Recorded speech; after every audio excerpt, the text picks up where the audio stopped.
Hello friends, welcome you all. आज मैं आपके लिए जो वीडियो लेकर आ रहा हूं, देखिए बात करने वाले हैं why risk management is the key. बहुत इंपॉर्टेंट ये हो जाता है रिस्क को मैनेज करना। अगर आपने अब तक इस चीज को नहीं समझा तो मैं उम्मीद करूंगा आज के मूव से यानी इससे पहले के मूव से आप जरूर समझ चुके होंगे कि रिस्क मैनेजमेंट ही बहुत बहुत इंपॉर्टेंट है। अक्सर हम वीडियोस में बार बार रेगुलर बेसिस पे आपको कहते रहते हैं कि understand your goal and on the basis of your goal manage your risk. ये क्यों? क्योंकि जिस हिसाब से, मान लो अगर आप शॉर्ट टर्म पर्सपेक्टिव वाले प्लेयर हो तो आपका रिस्क वहां पे उसी हिसाब से होगा। अगर आप लॉन्ग टर्म वाले प्लेयर हो तो आपको थोड़ा बहुत भी जो मूवमेंट आएगा उससे डर नहीं लगेगा, क्योंकि आपका गोल डिफरेंट है, आपका रिस्क उसके हिसाब से डिफरेंट है। समझो इस पार्ट को। आपका पोजीशन साइज कम है ज्यादा है वो रिस्क के बेसिस पे है। तो ये अंडरस्टैंड करना, प्रोसेस को समझना ज्यादा जरूरी है। तो चलिए बात करते हैं डिटेल में आज के एग्जांपल्स के साथ। Natural gas, crude oil, Nifty, bank Nifty और स्टॉक्स को देखेंगे। और आगे बढ़ने से पहले मैं आपको बता दूं, अगर आपने अब तक चैनल को सब्सक्राइब नहीं किया तो जल्दी से सब्सक्राइब कर ले, बेल आइकन को प्रेस कर ले, जिससे आपको नोटिफिकेशन आती रहेगी। और प्राइस एक्शन सीखने के लिए आप ज्वाइन कर सकते हो मेंबरशिप ज्वाइन बटन पे क्लिक करके। ये जरा देखो, आप सोच रहे होंगे ये जो मूव आया वो बिल्कुल 15-20-30 मिनट के अंदर सब कुछ खत्म कर गया। आपके मन में ये क्वेश्चन जरूर होगा, लेकिन 200 SMA के साइकिल का वीडियोस अगर आपने नहीं देखे प्राइस एक्शन सीरीज की तो उसको जरूर देखें। बहुत इंपॉर्टेंट ये वीडियो है। 200 SMA की साइकिल 15 मिनट की ऑलरेडी स्टार्ट हो चुकी थी 13 अप्रैल को, और उसके बाद एक गैप डाउन, और गैप डाउन के साथ मैं कहूंगा ये इंपल्स और करेक्शन। देखिए बेसिक्स हर जगह कॉमन है, देखिए बेसिक्स हर जगह कॉमन है। इस इंपल्स को देखिए, करेक्शन, और फिर से ये डाउन साइड का मूव आपको देखने को मिल रहा है। और अगर यहां पे देखा जाए 1 मिनट वाइज तो देखिए कैसे 200 SMA की साइकिल स्टार्ट होती है, बिल्कुल धड़ाम।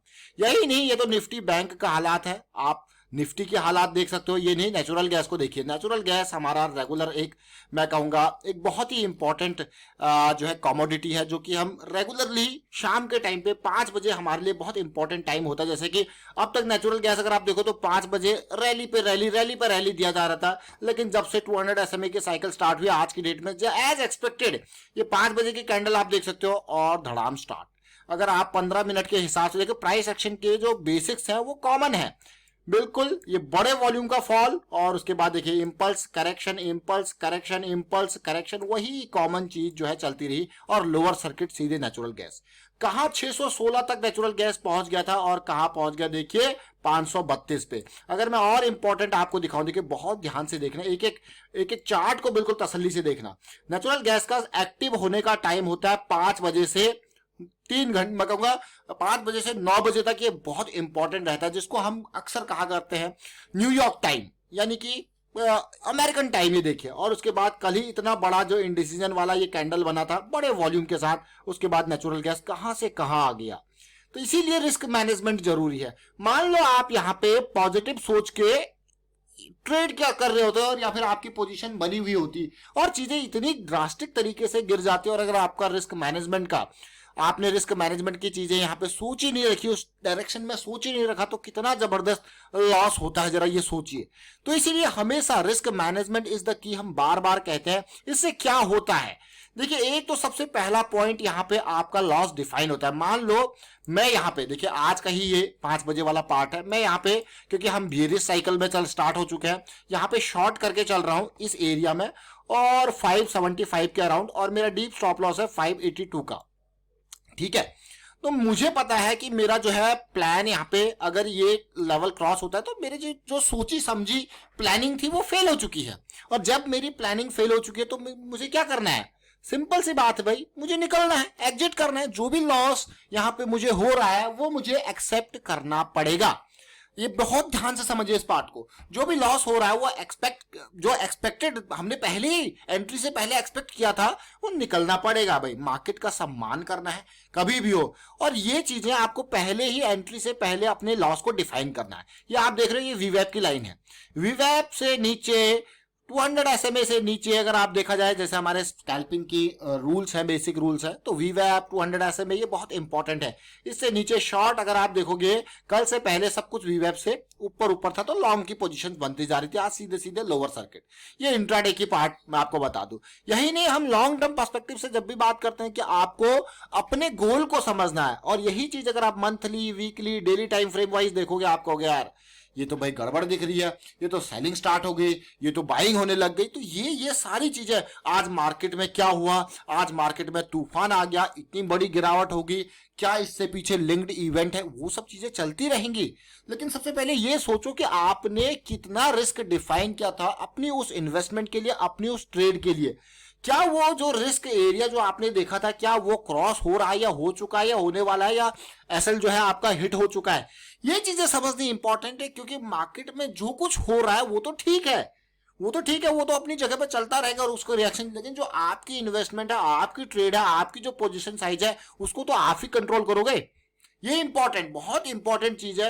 मैं आपको यही कहूंगा, risk management is the key. अब मैं फिर से एक नेक्स्ट पार्ट पे आता हूं, बहुत ध्यान से समझिए। मैं नेक्स्ट पार्ट पे आता हूं, और मान लो इस इंपल्स के बाद मैंने इस करेक्शन को समझा, और यहां पे 570 के लेवल पे शॉर्ट का, 570 के लेवल पे शॉर्ट इनिशिएट किया with a stop loss of 575। समझो इस पार्ट को, क्यों? क्योंकि ये बिल्कुल जॉइंट जैसी फॉर्मेशन हुआ, उसी के कन्फर्मेशन से। अब 570 से 575 का अगर ये चीजें मान लो हिट हो जाता, तो क्या मैं निकलता? नहीं, बिल्कुल निकलता भाई, निकलना ही पड़ता। क्यों निकलना पड़ता? क्योंकि चीजें जो मैंने सोच रखा था वो फेल हो गया है। यही रिस्क मैनेजमेंट। देखिए, दो चीजें हैं। सबसे पहले, एक तो आपको जब बड़े लॉसेस को अवॉइड करना है, कैसे कर सकते हो कि भाई ज्यादा जहां पे आपका रिस्क आपको दिख रहा है, वहां पे या तो पोजीशन साइज को कम कर दो, या फिर उस ट्रेड को, उस इन्वेस्टमेंट को ही अवॉइड कर दो। ये तो आपने कभी रिस्क को बिल्कुल अवॉइड कर दिया। अब रिस्क आ गया, चीजें हो गई, उसको कैसे प्लान करोगे? मान लो आप एंट्री कर गए, आप सोच समझ के एंट्री कर गए, लेकिन चीजें फेल हो गई, तो निकल जाओ। ये क्लियर कट, ये चीजें बिल्कुल अपने आप से ट्रांसपेरेंट रहिए। ऐसा नहीं आप 575 हिट हो गया, आपने कहा रुक जाओ यार, एक दो पॉइंट और रुक जाओ, 577 जाने दो, एक दो पॉइंट और रुक जाओ, 580 जाने दो। तो ये क्या कर रहे हो? ये बहुत ही खतरनाक स्टेप मैं कहूंगा ये कर रहे हो। जो आपने रिस्क डिफाइन किया था एंट्री से पहले, यानी कि आपकी प्लानिंग सही नहीं है। आपकी प्लानिंग अगर सही भी थी, तो फिर आप एग्जीक्यूशन में ये जो स्टेप्स आपके हैं, जो बहुत ही मैंडेटरी, बहुत ही मैं कहूंगा मस्ट वाले स्टेप्स हैं, उसको नहीं खेल सकते उसके साथ। समझिए इस पार्ट को, ये बहुत इंपॉर्टेंट पार्ट है। अगर स्टॉप लॉस आपने जो डिफाइन किया है, रिस्क आपने जो डिफाइन किया है, चीजें उससे बाहर निकलती है, तो निकलना। यही चीज, यही गलती बड़े बड़े जब मैं कहूंगा मूव्स आते हैं और मार्केट बिल्कुल डाउन जाती है, तो अक्सर अंदर से एक फीलिंग आती है कि यार थोड़ा रुक जाते हैं, थोड़ा रुक जाते हैं। कई बार आपको लगा होगा कि हाँ थोड़ा रुक गए, लेकिन हाँ पॉजिटिव चला गया। लेकिन ये बहुत ही डेंजरस स्टेप मुझे अपने हिसाब से लगता है भाई, ये वाला पार्ट। क्योंकि अगर जो हमने डिफाइन किया, या तो फिर हमने प्लान ही गलत किया है। अगर हमने रिस्क को डिफाइन किया, तो उसको फॉलो करना है उसी हिसाब से। तो ये बहुत इंपॉर्टेंट पार्ट है। यही नहीं, अगर मैं मान के चलूं बैंक निफ्टी में या निफ्टी में, इस निफ्टी को देखिए, मान लो मैं यहां पे इनिशिएट कर रहा हूं 37,000 के अराउंड, जो अपना ट्रेड यहां पे इनिशिएट कर रहा हूं सेल साइड का, क्योंकि हमारी ये 200 एसएमए की साइकिल स्टार्ट हो रही है, और मेरा ये लेवल था। चलिए इसका अपोजिट देखते हैं। मान लो मैंने यहां पे एंट्री ली थी, यहां पे एंट्री ली थी बाई की, और मेरा स्टॉप लॉस डिफाइंड था ये, और मैंने यहां पे एग्जिट नहीं मारा टॉप पे। स्टॉप लॉस मेरा डिफाइंड था ये वाला पार्ट जो इमीडिएट यहां पे बॉटम पे है, क्योंकि सब कुछ पॉजिटिव मुझे लग रहा है, और डेली का जो मैं कहूंगा ये प्रीवियस डे का हाई पॉइंट है, ये भी क्रॉस हो रहा है। ऑल्दो अगर आप देखोगे तो 15 मिनट 5 मिनट कह रहे हैं, ये जस्ट लिक्विडिटी ग्रैब हो रहा है, नीचे आएंगे। लेकिन फिर भी अगर आपने मान लो पॉजिटिव साइड की ट्रेड ले ली, और आपने इस एरिया में टॉप पे एग्जिट नहीं किया, ये मान के चल रहा है, और आपका स्टॉप लॉस इन एरियाज में था।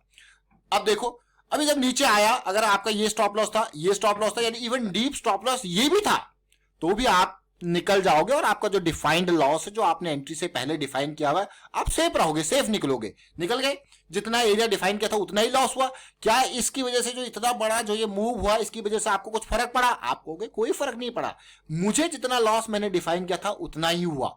तो ये चीज बहुत इंपॉर्टेंट है अंडरस्टैंड करना, लॉस को अंडरस्टैंड करना बहुत इंपॉर्टेंट है। प्रॉफिट से ज्यादा मैं आपको बार बार इसीलिए कहता हूं कि लॉस को अंडरस्टैंड करना बहुत ही इंपॉर्टेंट है। तो हमेशा रिस्क मैनेजमेंट के साथ चलना। ये देखिए, अब ये मूव को देखिए, 517 से ये मूव आया 450 का। ये क्या है? चंबल फर्टिलाइजर। कितना इंपॉर्टेंट है trailing stop losses and all, कितने इंपॉर्टेंट ये सारी चीजें। ये छोटी छोटी चीजें जरूर है लेकिन इनकी बहुत इंपॉर्टेंट वैल्यू है जब आप ओवरऑल प्रोसेस को एग्जीक्यूट यहां पे करते हो। तो चलिए फिलहाल वाइंड अप करता हूं इस वीडियो को। उम्मीद करता हूं आपको समझ में जरूर आया होगा। ये जो टर्म है ना, why risk management is important, इसको समझिए। इसमें बहुत वजन है, इसमें बहुत वेट है, इसको समझिए। यही की है, बहुत इंपॉर्टेंट, और ऐसे बड़े बड़े लॉसेस से आपको हमेशा मैं कहूंगा बचाएगी। And thank you for watching the video. को शेयर कीजिए, लाइक कीजिए,